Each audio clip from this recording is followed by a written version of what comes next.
दोस्तों आज हम आपको बताएंगे कि हमारे हिंदुस्तान में बहुत से कलाकार हैं, लेकिन हम ऐसे शख्स को आपको दिखाना चाहेंगे कि जिसके आवाज़ में बहुत ही जो है कलाकारी भरी हुई है।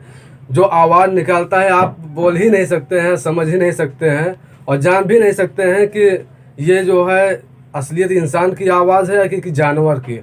एक ऐसा शख्स को दिखाऊंगा जो रात में आप भयानक आवाज़ से डर भी सकते हैं और बिल्कुल कुत्ते की जैसा बोलता है और कुत्ते की आवाज़ में बोलता है। और मैंने उसके पास गया था, रात में सोया भी था और सोने सोने से सो ही रहा था कि उसने जो है रात में ऐसे अचानक कुत्ते की तरह बोला।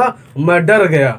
अब मैं आपको दिखाऊंगा कि कैसे वो बोलता है, एकदम बिल्कुल सेम कुत्ते की आवाज़। उसकी क्या आवाज़ में जादूगर है।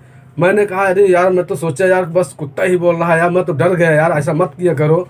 लेकिन उसने जो है बोला कि अभी तो मैं थोड़ा बोला हूँ, नेक्स्ट वीडियो में बहुत बोलूँगा। मैंने बोला भाई ठीक है, आओ भी आवाज़ निकालो, अच्छा आपके ऊपर तरक्की दे, हर कलाकार जो है अच्छा कलाकार बने।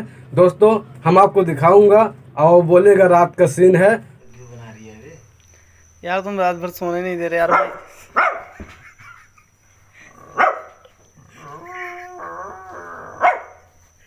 और सभी सभी से क्या हो गया तुझे?